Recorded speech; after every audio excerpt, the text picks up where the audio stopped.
Alhamdulillah pada malam ini kita kembali dipertemukan oleh Allah Subhanahu wa taala lewat kajian online ini. Mudah-mudahan Allah Subhanahu wa taala senantiasa memberikan taufiknya kepada kita sekalian sehingga hati kita mudah terbuka dengan lebar menerima petunjuk Allah Subhanahu wa taala. Bapak-bapak dan ibu sekalian, semoga Allah Subhanahu wa taala senantiasa menjaga kita sekalian. Pada malam ini insyaallah kita akan membahas satu ayat di dalam Al-Qur'an yang terdapat di surah Al-A'raf ayat 146. Allah Subhanahu wa taala berfirman, Sa'usrifu an ayati alladzina yatakabbaruna fil ardi bighairil haqq wa iyaraw kulla ayatin la yu'minu biha wa iyaraw sabilar rusydi la yattakhidhuhu sabila wa iyaraw sabilal ghayyi yattakhidhuhu sabila dzalika bi annahum kadzdzabu bi ayatina wa kanu anha ghafilin. Yang artinya, aku akan memalingkan orang-orang yang menyombongkan dirinya di muka bumi tanpa alasan yang benar dari tanda-tanda kekuasaanku. Mereka jika melihat tiap-tiap ayatku, mereka tidak beriman kepadanya. Dan jika mereka melihat jalan yang membawa kepada petunjuk, mereka tidak mau menempuhnya. Tetapi jika mereka melihat jalan yang sesat, jalan yang bengkok, mereka terus menempuhnya. Mereka ingin melaluinya.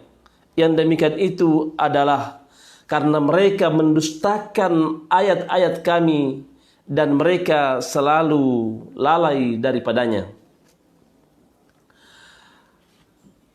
Ayat ini memberikan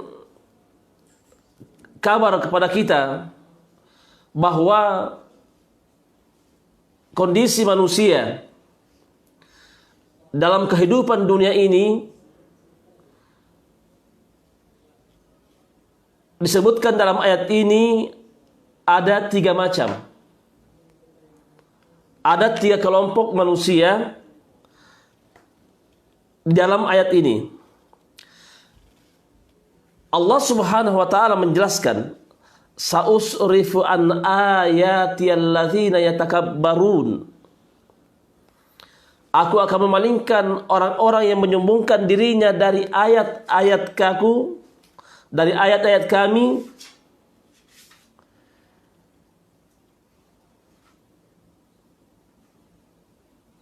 yang mana maksud daripada ayat ini, saya akan memalingkan mereka dari memahami kitabku.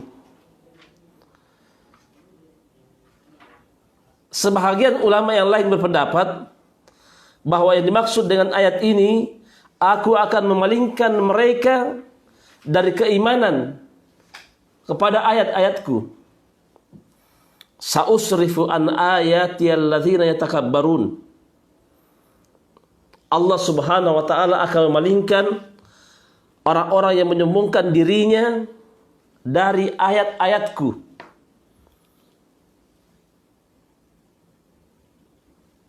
Allah Subhanahu wa taala akan memalingkan hati kita dari memahami Al-Quran, memahami kitab Allah Subhanahu wa ta'ala. Kemudian juga Allah Subhanahu wa ta'ala memalingkan orang tersebut dari keimanan atau dari beriman terhadap ayat-ayat Allah Subhanahu wa ta'ala. Oleh sebab itu, lanjutan ayat ini, 3 kelompok manusia. Yang pertama, wa iyarau kulla ayatin la yu'minu biha. Jika mereka melihat tanda-tanda kekuasaanku, jikalau mereka melihat ayat-ayatku, mereka tidak mau beriman. Yang kedua, wa iyarau sabila rusdi la yattakhidhu sabila. Apabila mereka melihat jalan petunjuk, jalan yang benar, jalan hidayah, jalan yang mengantarkan mereka kepada surga Allah Subhanahu wa taala, mereka tidak mau menempuh jalan tersebut. Mereka tidak mau mengikuti jalan itu. Kemudian yang ketiga, wa iyarau sabilal ghayyi yattakhidhu sabila. Apabila mereka melihat jalan yang salah, jalan yang sesat, jalan yang menghancurkan, jalan yang membawa mereka ke neraka jahanam, yattakhidhu sabila. Mereka ingin melalui menempuh jalan tersebut. Kenapa hal ini terjadi? Di akhir ayat ini, dzalika bi annahum kadzdzabu bi ayatina. Hal yang demikian itu disebabkan karena mereka mendustakan ayat-ayat kami. Wa kanu anha ghafilin, dan mereka lalai daripada semuanya itu.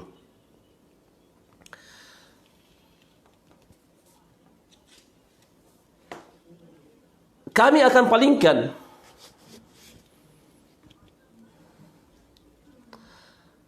orang-orang yang menyombongkan diri dari tanda-tanda kekuasaanku.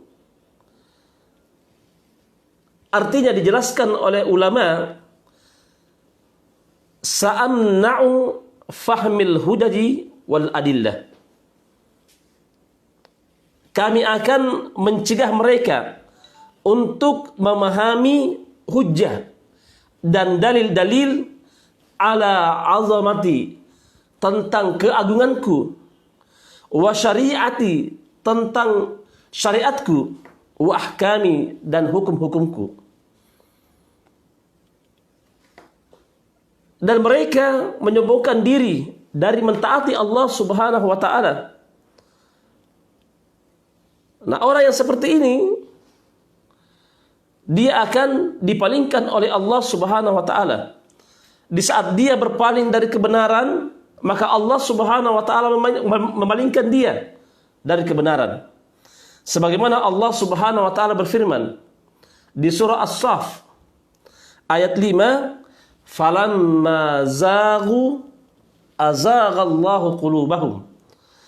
Maka tatkala mereka berpaling dari kebenaran, maka Allah Subhanahu wa taala memalingkan hati mereka dari kebenaran. Jadi Allah Subhanahu wa taala mengetahui tentang hati kita. Hati yang paling dalam tubuh kita, Allah tahu. Manusia terhalang mengetahui tentang isi hati kita, namun Allah Subhanahu wa taala mengetahui tentang isi hati kita. Tatkala hati kita ini ingin berpaling dari kebenaran, maka Allah Subhanahu wa taala mengetahuinya, maka Allah Subhanahu wa taala memalingkan hati kita dari keinginan untuk berjalan di atas kebenaran. Ini firman Allah Subhanahu wa taala memberitahukan kepada kita, kalau kita ingin melenceng dari agama Allah, Allah palingkan. Allah membiarkan kita dalam keadaan berjalan yang tidak benar karena keinginan kita memperturutkan hawa nafsu kita. Oleh sebab itu,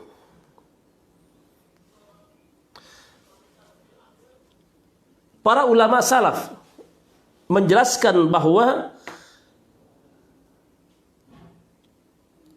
seseorang tidak bisa mendapatkan ilmu bagi orang yang pemalu dan orang yang menyombongkan diri.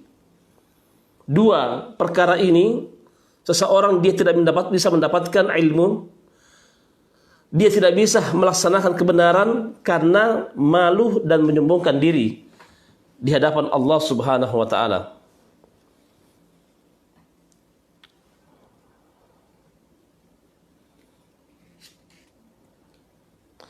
Oleh karena itu, berkata Sufyan bin Uyainah, bahwasanya saya akan memalingkan dari ayat-ayat kami orang yang menyombongkan diri di permukaan bumi ini tanpa alasan benar. Artinya kami mencabut pemahaman mereka terhadap Al-Quran dan kami memalingkan mereka dari ayat-ayat kami. Ini juga bahaya. Seorang apabila dia hatinya sudah mulai condong dari kebenaran, artinya dia sudah menjauhi kebenaran, maka Allah Subhanahu wa taala mencabut pemahaman mereka tentang Al-Quran. Dan Allah Subhanahu wa taala memalingkan mereka dari tanda-tanda kekuasaan Allah Subhanahu wa taala. Kemudian pembahasan yang pertama dari ayat ini, wa iyarau kulla ayatin la yu'minu biha. Apabila mereka melihat ayat-ayat kami, la yu'minu biha. Apa yang dimaksud dengan ayat ini?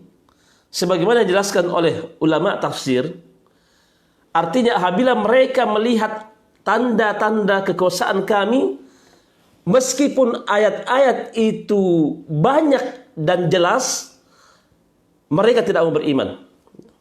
Sekalipun dia melihat banyaknya dalil, banyaknya hujjah, banyaknya alasan tentang tanda-tanda kekuasaan Allah Subhanahu wa taala, tetap mereka tidak mau beriman. Oleh sebab itu, Allah Subhanahu wa taala berfirman di surah Yunus ayat 96 sampai 97, innal ladzina khaffat alaihim kalimat rabbik la yu'minun walau ja'atuhum kullu ayatin hatta yarawul adzabal alim. Sesungguhnya orang-orang yang telah pasti terhadap mereka kalimat Tuhannya atau kalimat Tuhanmu, tidaklah akan beriman. Tidaklah akan beriman. Meskipun datang kepada mereka segala macam keterangan dalil, hingga mereka menyaksikan azab Allah Subhanahu wa taala. Jadi orang-orang yang dipalingkan hatinya oleh Allah Subhanahu wa taala dari memahami ayat-ayat Allah Subhanahu wa taala, yang mereka memiliki hati yang tidak beriman terhadap tanda-tanda kekuasaan Allah Subhanahu wa taala, maka segala macam dalil yang datang kepada mereka, berbagai macam argumentasi yang datang kepada mereka, berbagai macam nasihat yang datang kepada mereka dengan nasihat yang jelas, dengan dalil yang jelas, mereka tidak mau beriman sampai mereka melihat azab Allah Subhanahu wa taala. Nah, dari ayat ini menjelaskan kepada kita bahwasanya sekalipun mereka melihat banyak ayat, tanda-tanda kekuasaan Allah Subhanahu wa taala, mereka tidak mau beriman.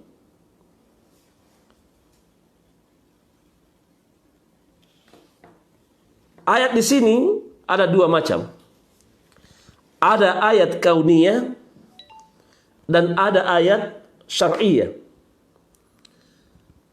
Ayat kauniyah adalah ayat tanda-tanda kekuasaan Allah Subhanahu wa taala yang berkaitan dengan alam semesta. Allah Subhanahu wa taala menciptakan gunung. Allah Subhanahu wa taala menciptakan laut yang sangat dalam. Di dalamnya berbagai macam makhluk, mulai makhluk yang paling kecil sampai makhluk yang paling besar. Allah Subhanahu wa taala menciptakan langit 7 lapis. Allah Subhanahu wa taala menciptakan bumi 7 lapis. Allah Subhanahu wa taala menciptakan makhluknya di permukaan bumi ini, dari binatang, hewan, manusia. Allah Subhanahu wa taala menciptakan pepohonan. Semuanya ini adalah tanda-tanda kekuasaan Allah Subhanahu wa taala. Wa iyarau kulla ayatin la yu'minu biha. apabila mereka melihat tanda-tanda kekuasaan Allah ini berupa ciptaannya, mereka tidak mau beriman kepada Allah Subhanahu wa taala. Orang-orang kafir pada zaman Rasulullah sallallahu alaihi wasallam, mereka menikmati keindahan alam. Mereka melihat bagaimana kuatnya, kokohnya gunung. Siapakah yang menciptakan gunung ini? Allah Subhanahu wa taala. Namun mereka tidak mau beriman kepada Allah Subhanahu wa taala. Dia mengetahui bahwasanya yang menciptakan manusia adalah Allah Subhanahu wa taala. Namun mereka tidak mau beriman kepada Allah Subhanahu wa taala. Dia mengetahui bahwasanya yang menciptakan laut yang sangat dalam, yang berbagai macam makhluk-makhluk Allah Subhanahu wa taala dalamnya, berbagai macam warna di dalamnya, mereka tetap tidak mau beriman. Sekalipun mereka mengakui bahwa yang menciptakan semuanya itu adalah Allah Subhanahu wa taala. Bahkan dengan alam kauniyah ini, ciptaan Allah Subhanahu wa taala yang Allah ciptakan kepada mereka, mereka bahkan berbuat maksiat. Berapa banyak manusia berbuat maksiat di gunung? Berapa banyak manusia berbuat maksiat di pantai? Berapa banyak manusia berbuat maksiat di alam bumi ini? Sementara semuanya ini adalah kepunyaan Allah Subhanahu wa taala. Mereka tidak menjadikan alam kauniyah ini menjadi orang yang beriman kepada Allah Subhanahu wa taala. Tidak menjadikan dirinya taat kepada Allah Subhanahu wa taala. Bahkan wa fi anfusikum afala tubsirun. Diri kita ini yang diciptakan oleh Allah Subhanahu wa taala lengkap, sempurna, namun tidak menjadikan dirinya dia beriman kepada Allah Subhanahu wa taala. Bahkan mereka menentang Allah, bahkan mereka menjauh dari Allah, bahkan mereka tidak mau ruku dan sujud di hadapan Allah Subhanahu wa taala. Dan ini adalah kenyataan. Ini kenyataan di tengah-tengah umat.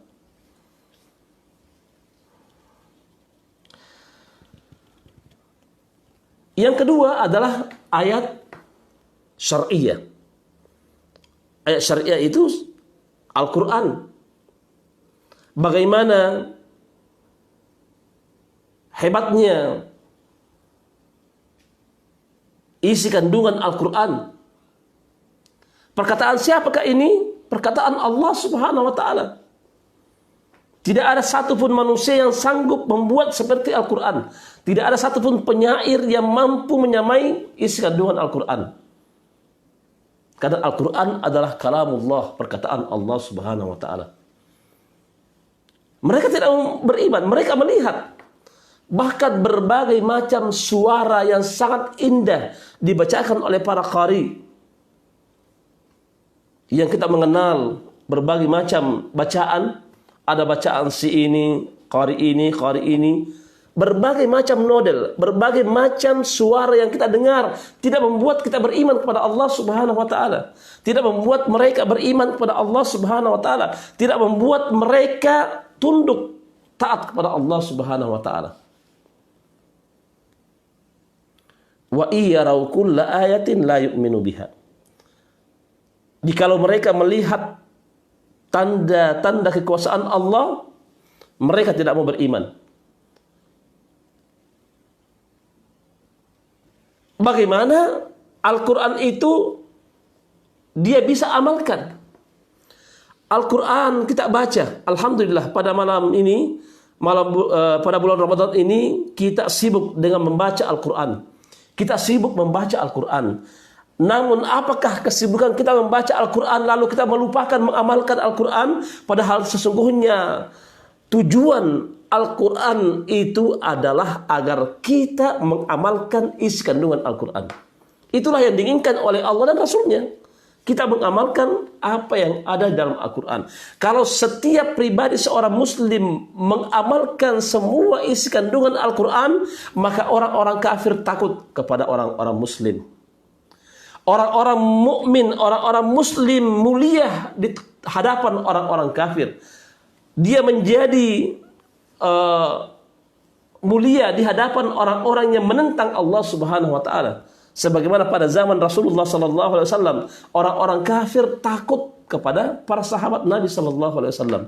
Orang-orang yang di hatinya ada penyimpangan, mereka takut kepada para sahabat Nabi sallallahu alaihi wasallam. Kenapa? Karena para sahabat Nabi melaksanakan Al-Qur'an, melaksanakan hukum-hukum yang ada dalam Al-Qur'an. Oleh karena itu, kita harus selalu berusaha dalam hidup kita untuk selalu beriman kepada tanda-tanda kekuasaan Allah Subhanahu wa taala. Yang kedua, wa iyarau sabila rusdi la yattakhidhu sabila. Apabila mereka melihat jalan yang lurus,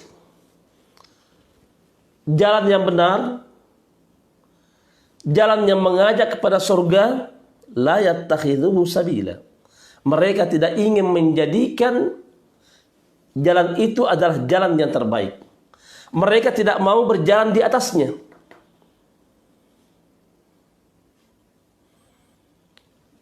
Kata ahli tafsir, ay wa in zahara lahum sabila rusdi ay tariqun najah la yaslukuha.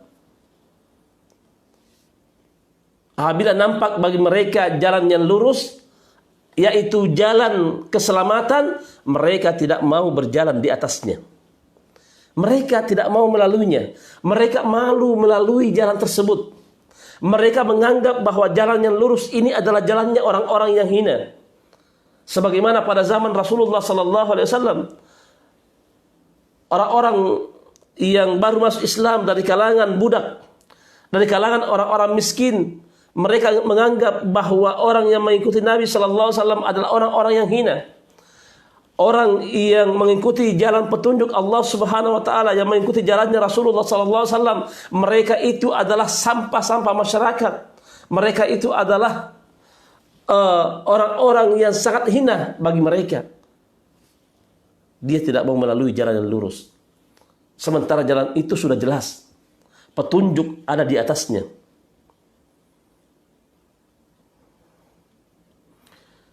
Oleh karena itu, Allah Subhanahu wa taala pernah berfirman di surah Al-An'am ayat 153, "Wa anna hadza sirati mustaqima fattabi'uh wa la tattabi'us subul fatafarraqa bikum an sabili. Dzalikum wassaqum bihi la'allakum tattaqun." Kata Allah Subhanahu wa taala di surah Al-An'am ayat 153, kata Nabi SAW, inilah jalanku. Inilah jalanku yang lurus. Fattabi'uh. Maka hendaklah kalian mengikutinya. Wala tattabi'us subul, dan janganlah kamu mengikuti jalan-jalan yang lain. Fatafarraqa bikum an sabili. Lalu kalian bercerai-berai dari jalan tersebut.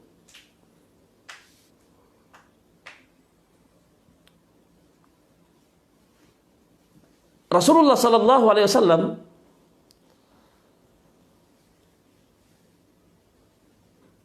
pernah membuat satu garis sebagaimana dalam hadis yang sahih, dalam hadis yang diriwayatkan oleh Imam Ahmad dan Ibnu Hibban dari jalan Abdullah bin Mas'ud radhiyallahu anhu, bahwasanya Rasulullah sallallahu alaihi wasallam pernah menggaris satu garis. Kemudian Rasulullah sallallahu alaihi wasallam berkata, menggaris dengan garis yang panjang, lalu berkata, "Hadza sabilullah mustaqima." Ini adalah jalan Allah yang lurus. Kemudian Rasulullah sallallahu alaihi wasallam menggaris ke kiri dan ke kanan. Ya. Rasulullah sallallahu alaihi wasallam menggaris ke kiri, ke kanan. Kemudian Rasulullah sallallahu alaihi wasallam berkata, ini adalah jalan, di tengahnya ada syaitan yang mengajak kepada jalan tersebut. Kemudian Rasulullah sallallahu alaihi wasallam membaca ayat ini, yaitu di surah Al-An'am ayat 153, wa anna hadza siratin mustaqima fattabi'u. Bahwa ini adalah jalanku yang lurus, maka ikutilah jalan tersebut. Rasulullah SAW sudah memberikan perumpamaan kepada umatnya bahwa ada jalan yang lurus, ada jalan yang bengkok. Jalan yang lurus ini ikuti, kata Nabi SAW. Dan garis-garis yang ke arah kanan dan ke arah kiri ini jangan dilalui, karena di atas jalan itu ada syaitan mengajak ke jalan tersebut. Namun Rasulullah SAW tatkala menyampaikan hal ini, berapa banyak umatnya tidak ingin melalui jalan yang lurus. Padahal Rasulullah SAW sangat menginginkan umatnya agar dia selamat. Rasulullah SAW sangat menginginkan umatnya selamat dari azab Allah Subhanahu Wa Taala, selamat dari ancaman Allah Subhanahu Wa Taala. Jalan yang lurus. Jalan yang lurus inilah yang selalu kita minta kepada Allah Subhanahu Wa Taala setiap kita melaksanakan sholat. Di surah Al-Fatihah kita selalu berdoa kepada Allah Subhanahu Wa Taala, ihdinas siratal mustaqim. Ya Allah, tunjukilah aku ke jalan yang lurus. Ya Allah, tunjukilah aku ke jalan yang lurus.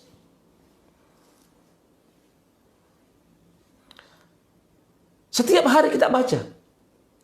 Yang seharusnya dengan kita berdoa kepada Allah Subhanahu Wa Taala ini kita hayati, agar kehidupan kita benar-benar terarah menuju ke jalan yang lurus. Jadikan Al-Quran dan Sunnah yang sahih adalah petunjuk dalam kehidupan kita, karena kita ingin akhir kehidupan kita selamat pada hari kiamat nanti, di mana pada hari kiamat tidak ada penyesalan. Pada waktu itu penyesalan yang tidak ada gunanya. Di dunia ini kita harus berusaha bagaimana mengikuti jalannya Allah, bagaimana kita mengikuti jalannya Rasulullah Sallallahu Alaihi Wasallam. Kalau kita ingin selamat.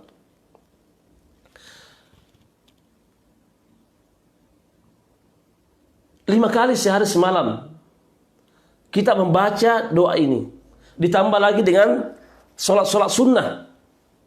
Berapa kali kita berdoa? Apakah dengan kita berdoa ihdinas siratal mustaqim, ya Allah tunjukilah aku ke jalan yang lurus, benar hati kita terbuka untuk menerima petunjuk Allah atau tidak? Apabila kita tidak terbuka hati kita menerima petunjuk Allah Subhanahu Wa Taala, berarti hati kita tidak benar dalam berdoa. Hati kita bermain-main ketika membaca doa ihdinas siratal mustaqim. Seharusnya orang-orang yang membaca doa ini ihdinas siratal mustaqim, tunjukilah kami ke jalan yang lurus, maka mereka membuka hatinya menerima petunjuk Al-Quran, terbuka hatinya menerima nasihat Al-Quran, karena Al-Quran adalah nasihat. Hati mereka terbuka menerima petunjuk Nabi yang mulia alaihi salatu wassalam. Hati mereka tidak pernah tertutup untuk menerima apa yang telah diajarkan oleh Nabi sallallahu alaihi wasallam. Hati mereka senang menerima sunnah Nabi sallallahu alaihi wasallam. Sudah berapa tahun umur kita? Kalau sekarang ini umur kita sudah 45 tahun atau 50 tahun, berapa kali kita berdoa dengan doa ini? Adakah pengaruh dalam jiwa kita terhadap agama Allah? Ataukah ada dengan membaca doa ini bahkan ada kebencian diri kita, kebencian jiwa kita terhadap Al-Quran dan Sunnah Nabi SAW? Apabila masih ada seperti ini, maka segera koreksi lisan kita ketika berdoa ihdinas siratal mustaqim. Kita harus berusaha untuk selalu memperbaiki tentang diri kita, memohon kepada Allah Subhanahu wa taala hidayah agar Allah menunjuki kita ke jalan yang lurus.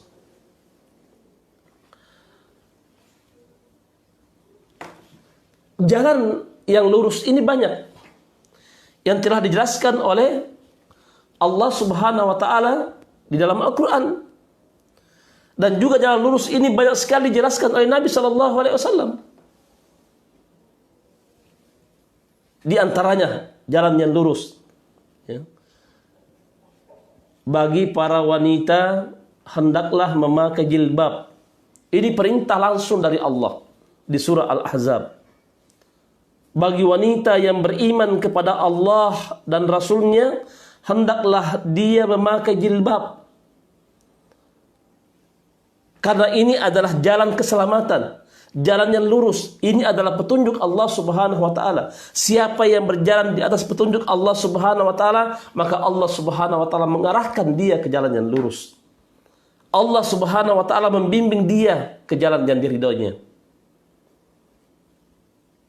Namun sangat disayangkan berapa banyak manusia tidak mau memakai jilbab. Tak usah kita berbicara kepada orang-orang kafir. Orang-orang muslimah saja berapa banyak mereka tidak memakai hijab. Padahal ini adalah perintah Rabbul Alamin. Perintah yang telah menciptakan langit dan bumi. Kenapa kita tidak mau mendengarkan perintah Allah? Bukankah kita setiap hari melaksanakan sholat berdoa ihdinas shiratal mustaqim? Namun perintah Allah kita tolak memakai jilbab. Di manakah perasaan kita ketika Allah menyuruh kita lalu kita tolak perintah Allah? Bukankah kita termasuk orang-orang yang menginginkan keselamatan? Kita takut dengan azab Allah Subhanahu wa taala, lalu kita tidak mau menerima perintah Allah Subhanahu wa taala memakai jilbab? Wahai sekalian para wanita, sadarlah bahwa kemuliaan kamu apabila engkau memakai jilbab. Kemuliaan Islam apabila engkau memakai jilbab. Janganlah engkau tinggalkan memakai jilbab. Engkau keluar dari rumahmu, apabila engkau bertemu dengan orang-orang yang bukan muhrimmu, pakailah jilbab. Karena ini adalah kemuliaan bagi seorang wanita. Menunjukkan tentang kemuliaan Islam. Menunjukkan bahwa kita ada kemauan untuk berjalan di atas jalan yang lurus. Di antara contoh lagi, jalan yang lurus, jalan yang selamat, Allah Subhanahu wa taala menyuruh kita untuk sholat berjamaah di masjid bagi laki-laki. Allah memanggil kita hayyalas sholati hayyalal falah. Mari kita sholat menuju kepada kemenangan. Allah yang memanggil kita. Lalu kita menyibukkan diri dengan berdagang, menyibukkan diri di hadapan komputer, menyibukkan diri dengan rekreasi, menyibukkan diri dengan amalan-amalan di kantor atau di perusahaan. Allah Subhanahu wa taala memanggil kita, kita sibuk dengan keluarga kita. Di manakah hati kita? Di manakah hati kita bahwa hati kita ini benar-benar taat dan tunduk kepada perintah Allah? Allah yang memanggil kita Al-Jabbar, Al-Aziz. Allah pemilik langit dan bumi yang memanggil kita hayyalas sholati hayyalal falah. Mari kita sholat menuju kepada kemenangan. Namun kita tidak menghiraukan panggilan Allah Subhanahu wa taala. Bukankah kita yang selalu berdoa kepada Allah Subhanahu wa taala dalam sholat kita, ihdinas shiratal mustaqim. Ya Allah, tunjukilah aku ke jalan yang lurus. Tunjukilah aku ke jalan yang benar. Allah memanggil kita ke jalan yang benar. Namun kenapa kita menolak? Kita lebih mementingkan usaha kita daripada panggilan Allah. Kita lebih mementingkan panggilan bos kita daripada panggilan Allah. Kita lebih memuliakan pekerjaan kita dibandingkan dengan panggilan Allah. Sementara kita ingin selamat di akhirat. Tak mungkin. Umat ini menyedihkan. Kalau pada zaman sahabat Nabi SAW, sebelum azan dikumandangkan, dia sudah berwudu, bersiap-siap menuju rumah-rumah Allah Subhanahu wa taala. Para pedagang, para petani, para pengajar pada zaman Rasulullah SAW bergegas menuju panggilan Allah Subhanahu wa taala. Oleh karena itu pada zaman Nabi SAW adalah kaum yang diberkahi oleh Allah Subhanahu wa taala. generasi yang terbaik. Allah Subhanahu wa taala ridho kepada mereka. Kenapa? Karena mereka melaksanakan petunjuk Allah Subhanahu wa taala. Mereka mendengarkan petunjuk nabinya sallallahu alaihi wa alihi wasallam. Keberkahan ada pada mereka. Keberkahan ada pada zaman sahabat Nabi sallallahu alaihi wasallam. Kemuliaan ada pada zaman sahabat. Kalau zaman sekarang ini mereka mencari usaha hanya mengumpulkan harta, namun mereka tidak berusaha ingin mendapatkan keberkahan. Yang penting ada rezeki, berkah atau tidak.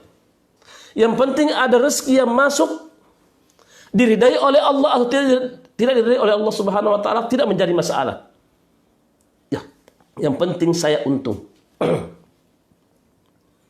Itulah sebabnya tidak ada kemuliaan Islam pada zaman sekarang ini. Orang Islam mau diberikan seperti ini dia siap. Ya. Apa saja yang diberikan kepada mereka, mereka siap. Karena mereka tidak memiliki izzah.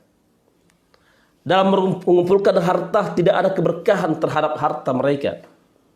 Karena panggilan Allah disia-siakan.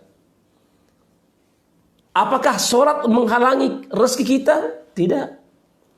Apakah panggilan Allah datang ke rumah Allah Subhanahu wa taala membuat perusahaan kita hancur? Tidak. Apakah dengan kita mendengarkan panggilan azan lalu kita menuju masjid Allah Subhanahu wa taala semua usaha kita bangkrut? Tidak. Apakah kalau kita mendengarkan panggilan azan lalu kita memenuhi panggilan itu menuju masjid Allah Subhanahu wa taala lalu toko kita tutup, apakah tidak ada orang yang mau beli di toko kita? Tidak. Oleh karena itu kita harus berusaha untuk melaksanakan perintah Allah. Karena ini adalah jalan-jalan menuju kepada kebenaran. Jalan ditunjuki oleh Allah Subhanahu wa taala. Kemudian sebab-sebab seseorang bisa jauh dari kebenaran. Apa saja yang membuat manusia itu menyalahi kebenaran? Yang pertama adalah al-jahlu. Kebodohan. Kalau seorang dia tidak memahami agama Allah Subhanahu wa taala, ini adalah merupakan sebab dia menjauh dari agama Allah Subhanahu wa taala. Seseorang apabila dia tidak memahami agama Allah Subhanahu wa taala, dia tidak mau ngaji, dia tidak mau berusaha mengkaji Al-Qur'an dan sunnah yang sahih, maka inilah yang menyebabkan dia menyombongkan diri, lalu dia tidak mau berjalan di atas jalan yang benar.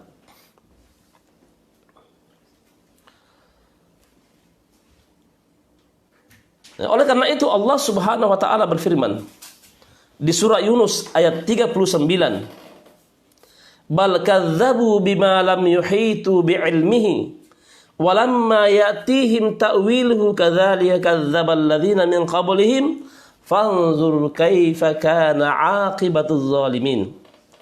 Bahkan yang sebenarnya mereka mendustakan apa yang mereka belum mengetahui dengannya. Apa yang mereka belum mengetahui dengan sempurna, padahal belum datang kepada mereka penjelasan. Maka perhatikanlah.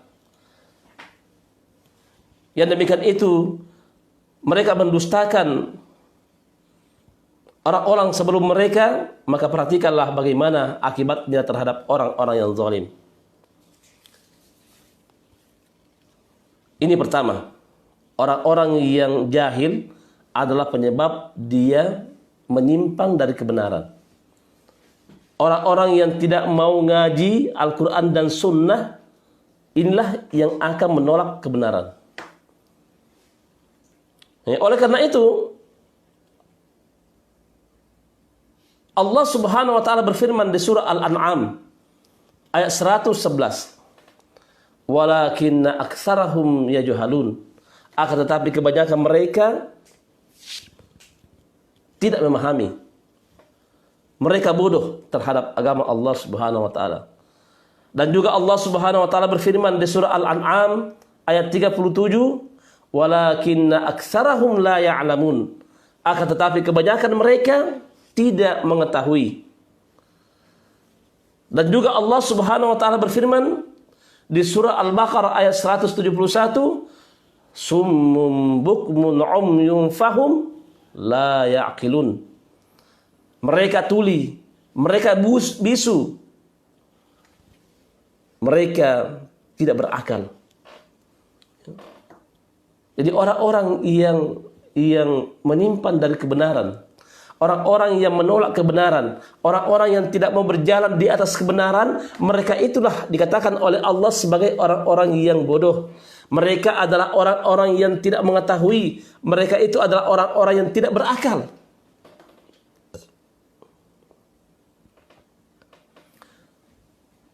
Contoh di antara orang-orang yang tidak berakal, yang tidak menggunakan akalnya, Allah Subhanahu wa taala menjelaskan dalam Al-Qur'an di surah Az-Zukhruf ayat 23. Di surah Az-Zukhruf ayat 23, wa kadzalika ma arsalna min qablika fi qaryatin min nadhirin illa qala mutrafuha inna wajadna aba'ana ala millatin wa ana ala atharihim muqtadun. Dan yang demikian itu tidaklah kami mengutus orang-orang dari sebelum kalian dalam suatu negeri di mana di sana ada orang-orang yang memberikan nasihat, memberikan peringatan. Illa qala mutrafuha, kecuali di dalam negeri itu ada orang-orang yang hidup mewah. Di dalam negeri itu ada orang-orang kaya.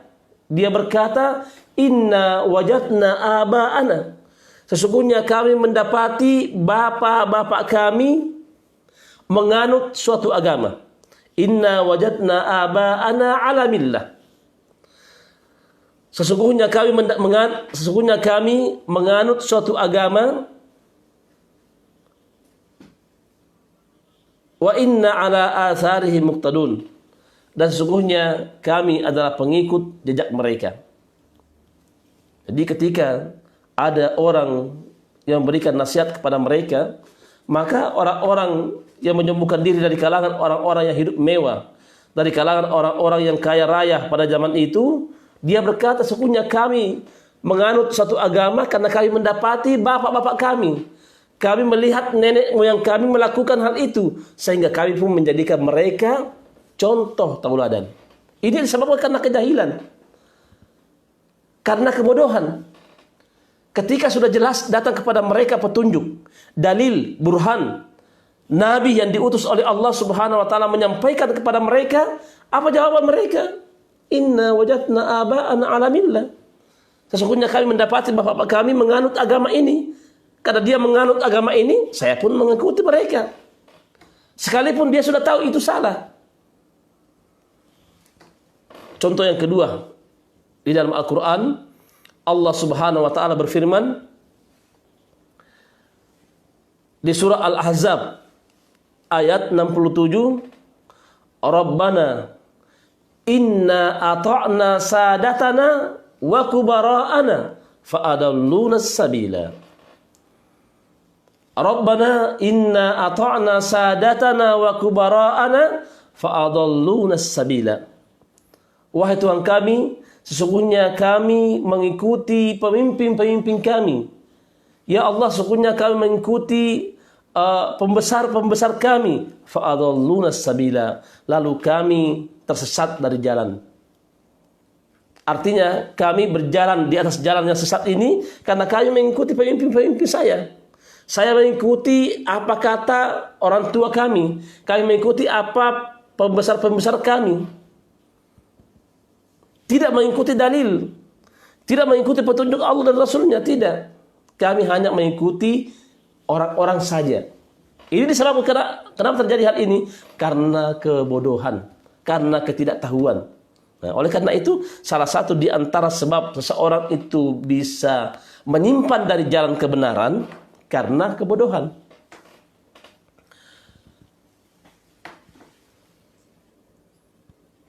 Kemudian yang kedua, penyebab yang kedua,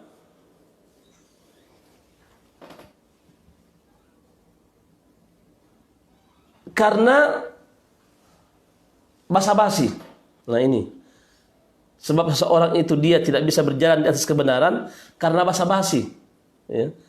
Karena nggak enak sama keluarga, nggak enak sama masyarakat, nggak enak sama orang lain, nggak enak, banyak mujamalah, banyak basa-basi. Akhirnya dia tidak melakukan kebenaran, tidak mau berjalan di atas kebenaran. Ya. Dia bersama dengan temannya ini, dia tahu sebenarnya ini salah, ya. Seumpama minum khamar, dia tahu ini salah. Cuma karena masyarakat di situ rata-rata minum khamar, maka gak enak, ya. Nanti saya dituduh, oh menyalahi adat istiadat. Akhirnya pun dia terjatuh ke dalam minum khamar. Atau kalau dia di tengah-tengah masyarakat, semua manusia tidak ada yang pakai jilbab.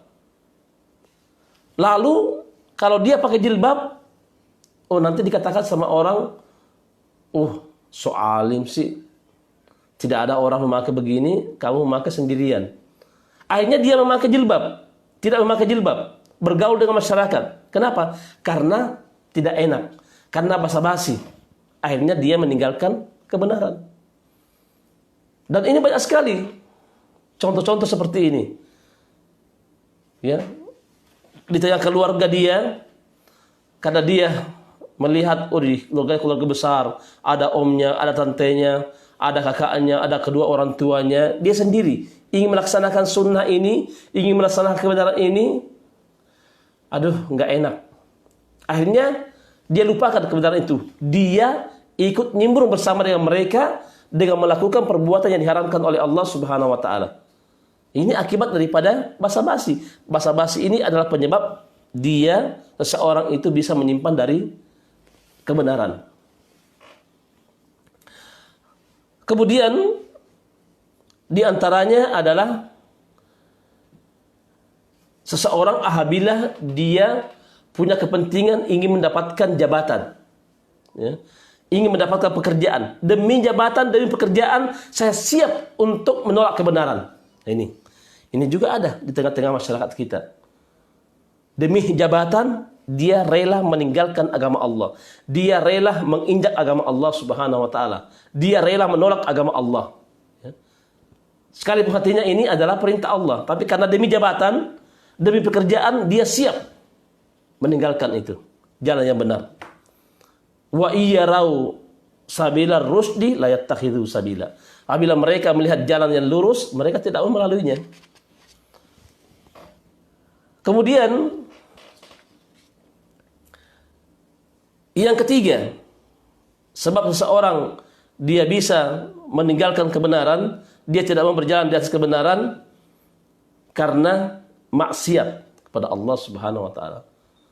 Karena maksiat yang dia lakukan, saya sudah terlanjur melakukan maksiat.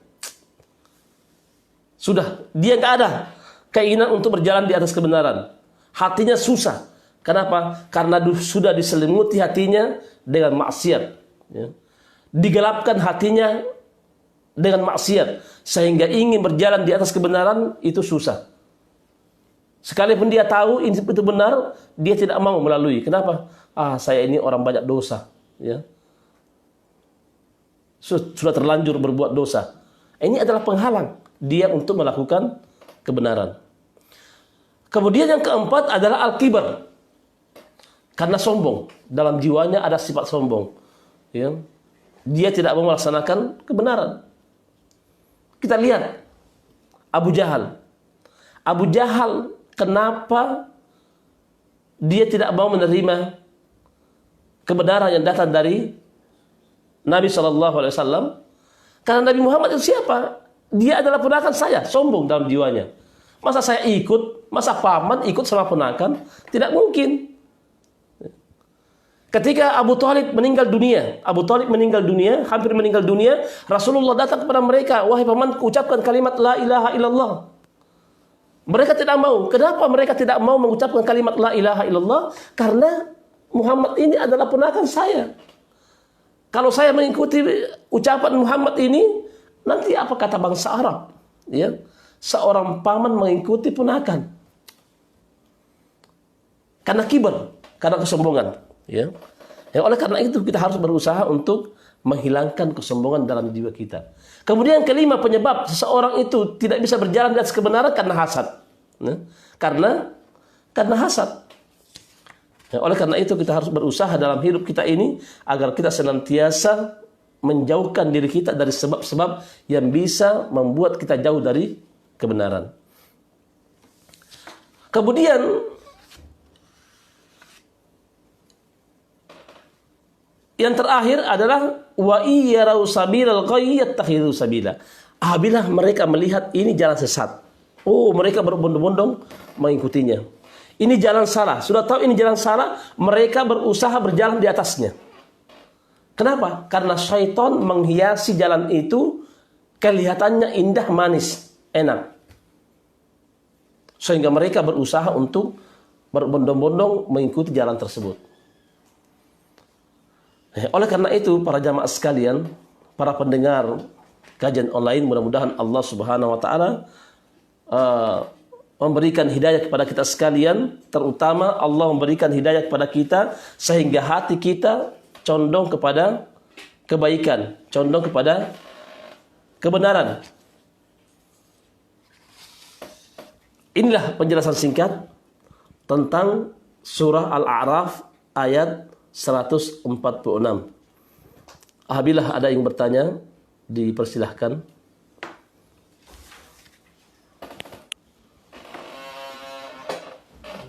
Pertanyaan pertama datang dari Ahmad. Assalamualaikum Ustaz. Waalaikumsalam warahmatullahi. Dalam Islam sangat diatur tata cara bertetangga yang baik. Tapi khusus wanita, ada dalil tentang sebaik-baik tempat bagi wanita adalah di rumahnya. Jadi, bagaimana menyikapi adat istiadat di Indonesia ini yang suka melihat dari sisi wanita-wanita muslimah yang jarang keluar dan hanya di rumah saja dianggap tidak bersosialisasi dan dibicarakan buruk sampai suka ada ucapan yang kalau nanti meninggal karena nggak pernah keluar, siapa yang mau datang?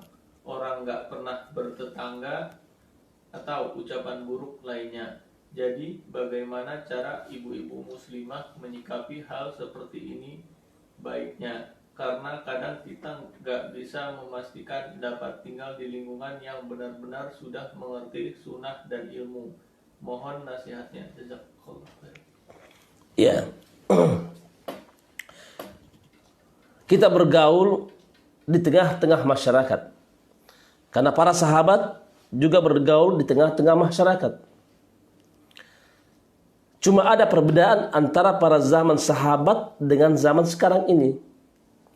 Kalau pada zaman sahabat Nabi SAW, laki-laki bergaul dengan laki-laki, para sahabiah wanita bergaul dengan wanita.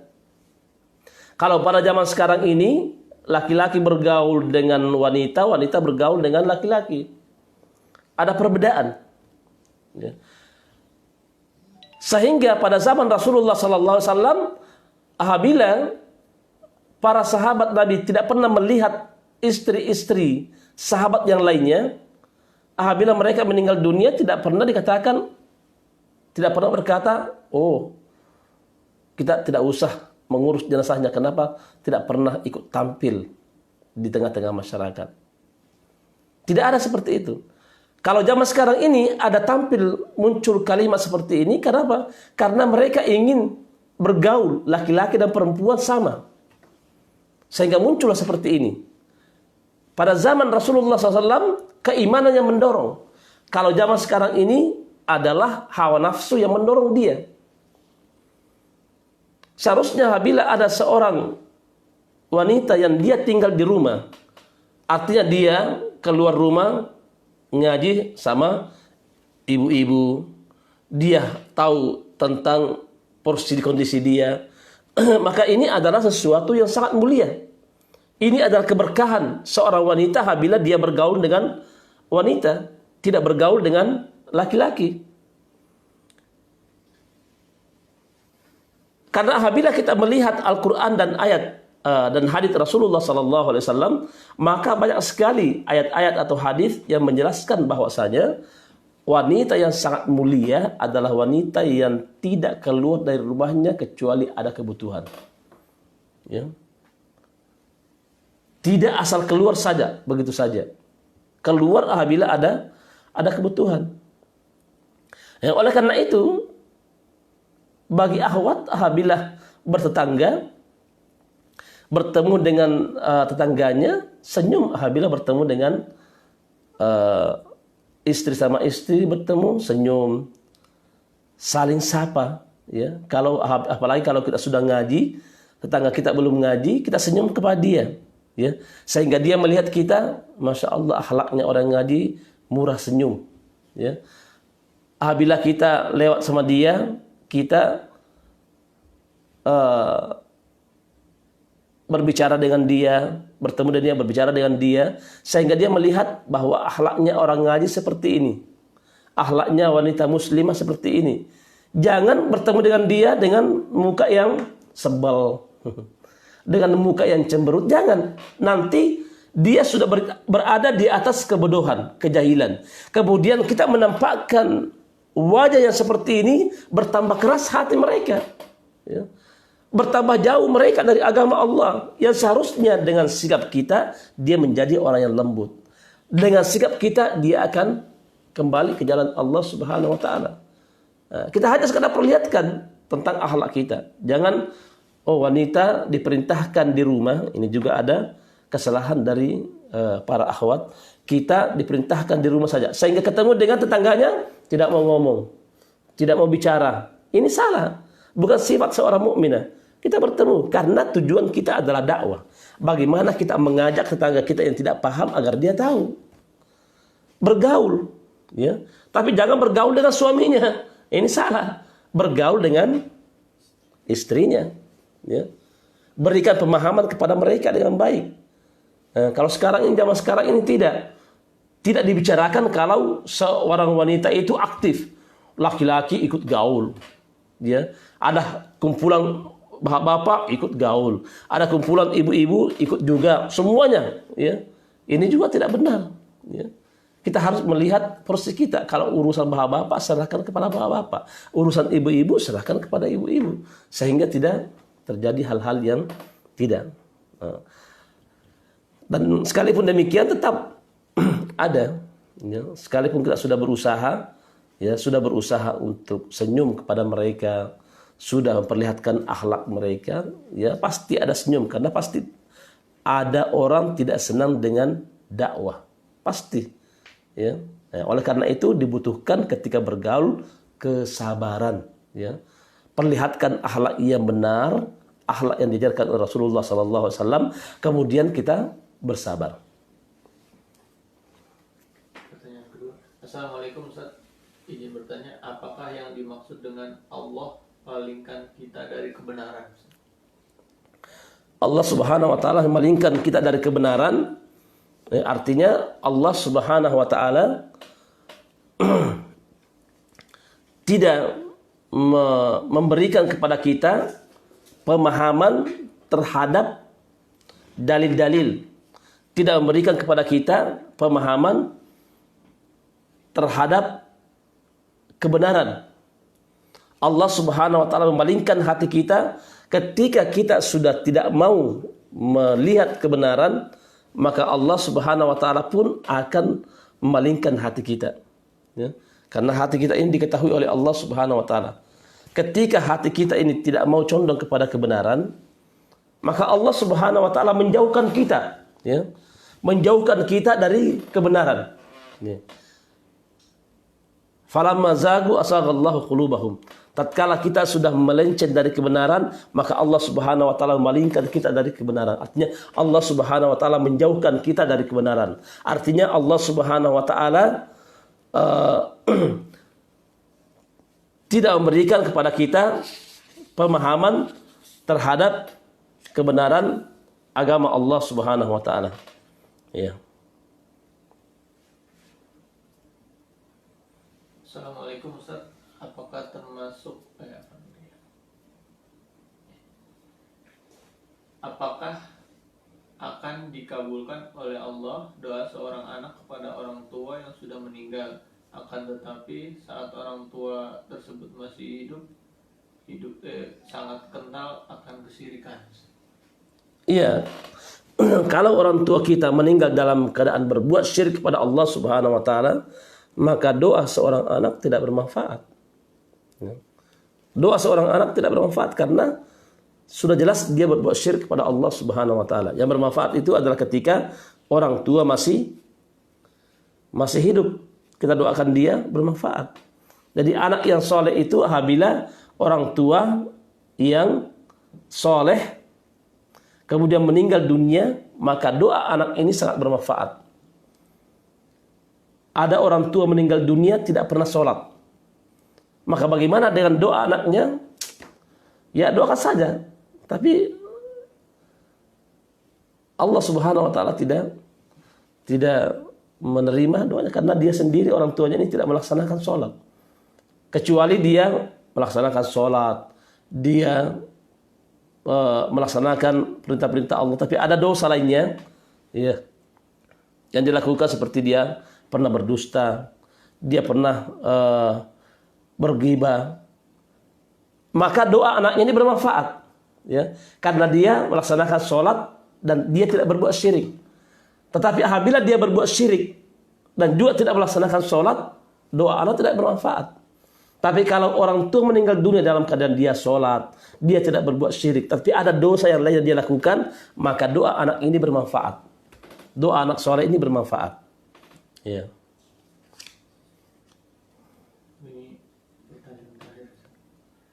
Assalamualaikum Ustaz. Waalaikumsalam warahmatullahi wabarakatuh. Penjelasannya seperti apakah ciri-ciri harta yang berkah itu Ustaz? Ciri-ciri harta yang berkah itu banyak sekali. Di antaranya harta yang berkah itu dia suka menginfakkan hartanya. Tidak ditimbung harta itu untuk dirinya sendiri, tapi dia infakkan. Ini tanda bahwasanya harta ini berkah. Yang kedua, apabila dia bekerja dipanggil oleh Allah Subhanahu wa taala, dia meninggalkan usahanya, maka tanda bahwa harta dia itu berkah. Tuh. Banyak. Di antara cukup ini. Apabila dipanggil oleh Allah azan, kita meninggalkan usaha kita, kita meninggalkan pekerjaan kita, menuju Allah Subhanahu wa taala, melaksanakan sholat, menunjukkan bahwa harta yang kita cari itu adalah keberkahan. Ya. Sudah. Sampai di sini, mudah-mudahan apa yang kita kaji ada manfaatnya. Dan sebelum saya tutup, marilah kita sama-sama berdoa kepada Allah Subhanahu wa taala agar Allah Subhanahu wa taala senantiasa membuka hati kita untuk senang cinta kepada kebenaran. Dan kita memohon kepada Allah Subhanahu wa taala agar Allah Subhanahu wa taala memberikan kepada kita hati cinta kepada orang-orang yang mencintai kebenaran. Karena orang yang mencintai kebenaran dicintai oleh Allah Subhanahu wa taala dan Rasulnya. Subhanakallahumma wa bihamdik asyhadu an la ilaha illa anta astaghfiruka wa atubu ilaik. Assalamualaikum warahmatullahi wabarakatuh.